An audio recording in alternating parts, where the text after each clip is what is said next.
আসসালামু আলাইকুম রহমতুল্লাহ।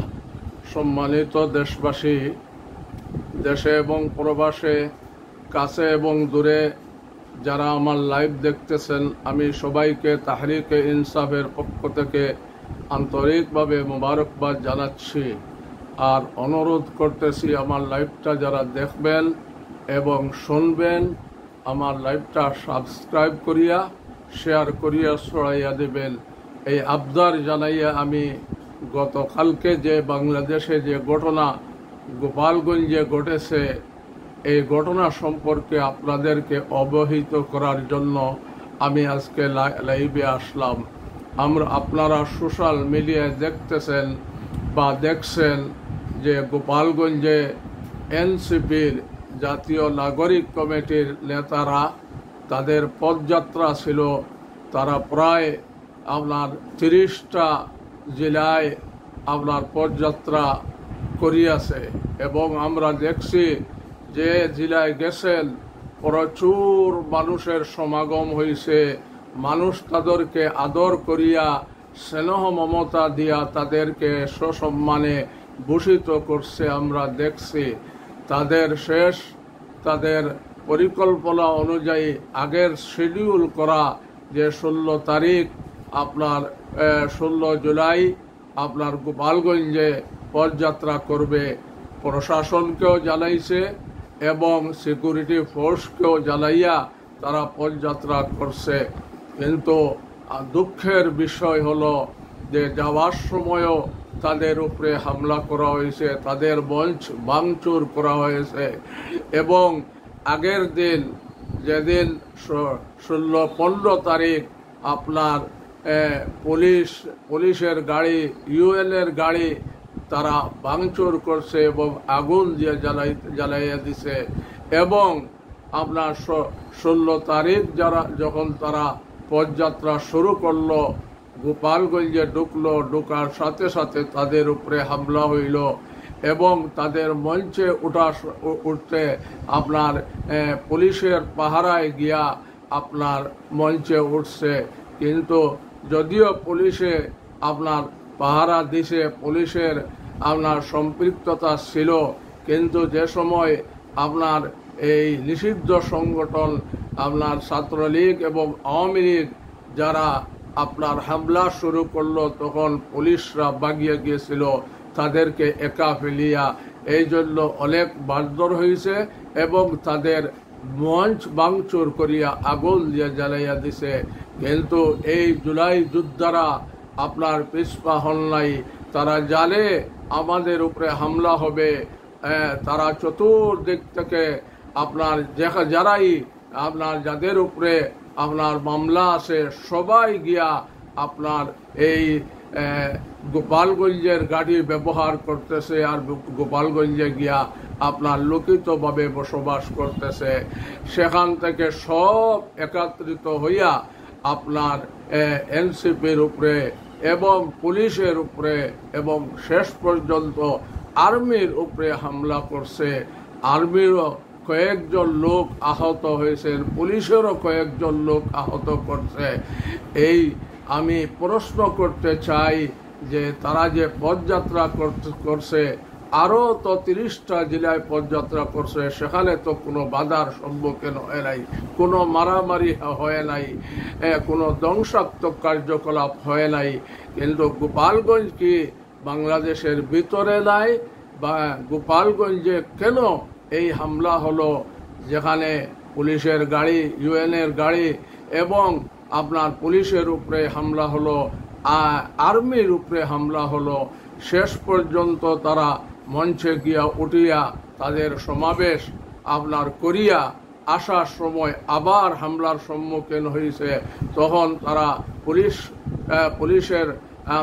পুলিশ পরিদর্শকের কার্যালয়ে গিয়া উপস্থিত হয়েছে। এখান থাকিয়া আর্মির এবিএস দিয়া, আর্মির গাড়ি দিয়া তাদেরকে গোপালগঞ্জ পার করিয়া দিছেন। আমার প্রশ্ন যে একটা দল যদি নির্বাচনী হোক আর পদযাত্রা হোক, সভা করার কি তাদের অধিকার নাই? তাদের কি আইনগত কোনো বৈধতা নাই, যদি তাকিয়া থাকে তাহলে কেন তাদের উপরে এই হামলা হলো এবং প্রথম পর্যায়ে পুলিশ কেন নীরবতা পালন করলো, পুলিশ কেন নিষ্ক্রিয় ছিল, এইটা প্রশ্ন আপনার দেখা দিতেছে। অনেক সোশ্যাল মিডিয়ার লোকজন আপনার বলতেছে, আপনার এই আরো বিভিন্ন জায়গায় বলা বলি হইতেছে, তারা জানে এখানে হামলা হবে, তাহলে তারা গেল কেন গেল?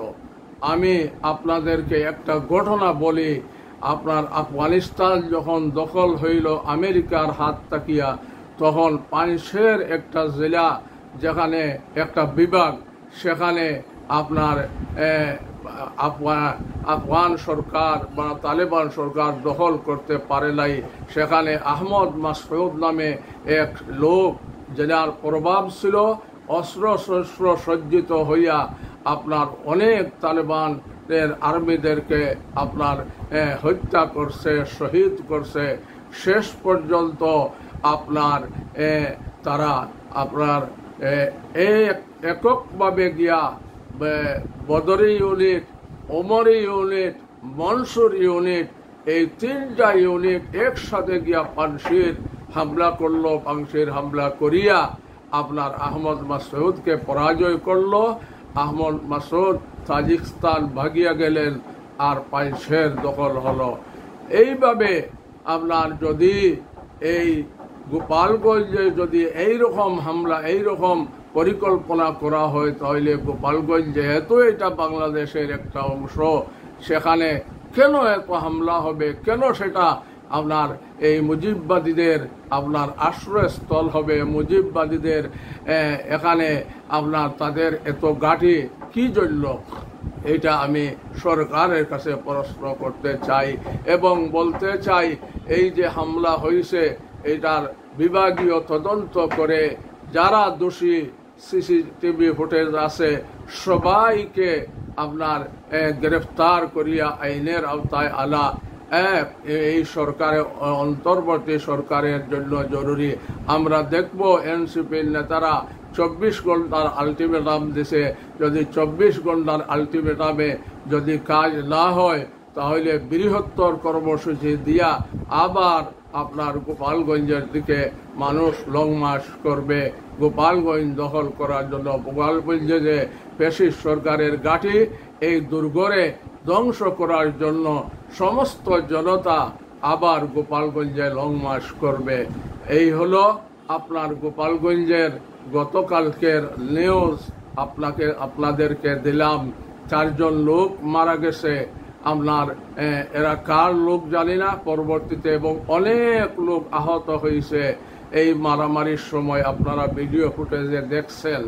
আমি গোপালগঞ্জের কথা বাদ দিয়া এখন আসি আপনার প্রধান উপদেষ্টা ডক্টর ইউনূস সাহেবের কাছে। আমরা প্রথম বলছিলাম যে এই নিষিদ্ধ সংগঠনের লোক যেখানে যেখানে আছে, আপনারা তদন্ত করিয়া এদেরকে গ্রেফতার করিয়া আইনের আওতায় আনুন। না আনলে এবং প্রশাসনের লোক যারা তাদেরকে শেল্টার দিতেছে, বিএনপির লোকেরা যারা তাদেরকে শেল্টার দিয়া আশ্রয় প্রশ্রয় দিতেছে, টাকা পয়সা এদের কাছ থেকে আপনার খাইতেছে, খাইয়া আশ্রয় দিতেছে, এদের সবাইকে আপনি গ্রেফতার করুন। আর না হয় আপনি নির্বাচন করা আপনার পক্ষে কখনো সম্ভব হবে না। যেভাবে আপনার সোহাগকে, আপনার দিবালুকে পাথর মারিয়া নিক্ষেপ করছে, তারা এই কথা জানান দিছে যে যদি এইরকম কেউ চাঁদাবাজি করে, চাঁদা না দেয়, তাহলে তাদেরকেও এইরকম পাথর মারিয়া নিক্ষেপ করা হবে। এই জন্য দিবালুকে জনসম্মুখে একজন ব্যক্তিকে, সে যেই দল করুক, তাদেরকে এইভাবে নির্মমভাবে হত্যা করা সমীচীন নয়। এই জন্য প্রধান উপদেষ্টাকে বলবো, আপনার পুলিশের উপরে যদি আস্থা না থাকে, আমলাতন্ত্রের উপরে আস্থা না থাকে, আপনি তাদেরকে 50,000 পুলিশ আপনি নতুনভাবে অনতিবিলম্বে নিয়োগ দেন। আর আমলাতন্ত্রের মধ্যে যারা আপনার বিরোধিতা করতেছে বা আপনার উপদেষ্টার মধ্যে যারা বিরোধিতা করতেছে, আপনার কাজে বাধা দিতেছে, তাদেরকে আপনি বহিষ্কার করেন এবং তাদেরকে বিতাড়িত করেন।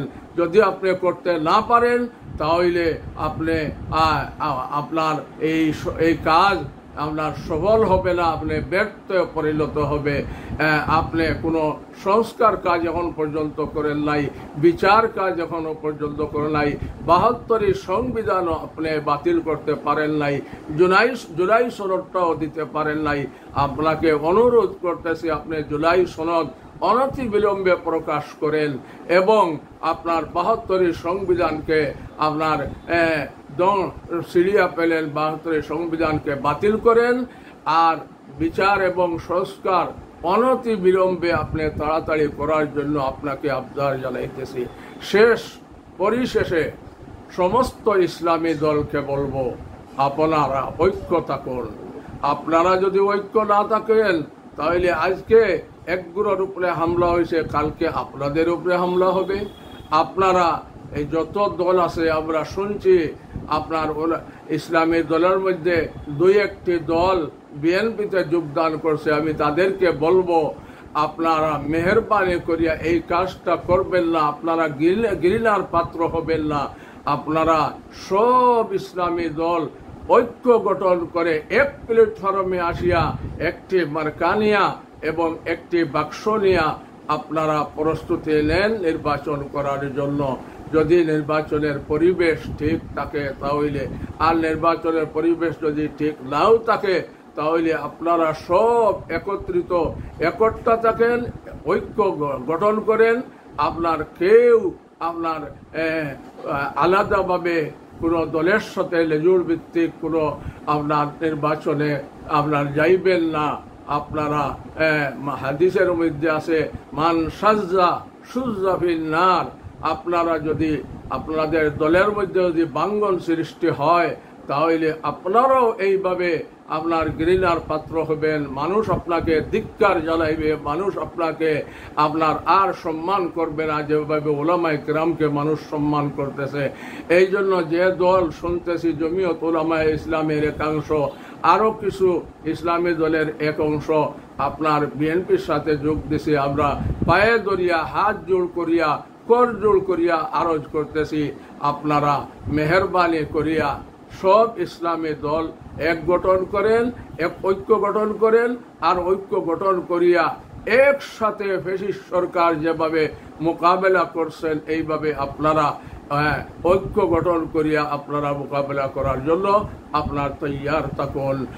আর দেশকে কিভাবে শান্ত রাখা যায় এইটার জন্য শুধু সরকারের দায়িত্ব নয়, আপনাদেরও দায়িত্ব আছে। আপনারাও প্রতিবাদী হবেন, যেখানে দেখেন দুর্নীতি সেখানে আপনারা প্রতিবাদ করবেন।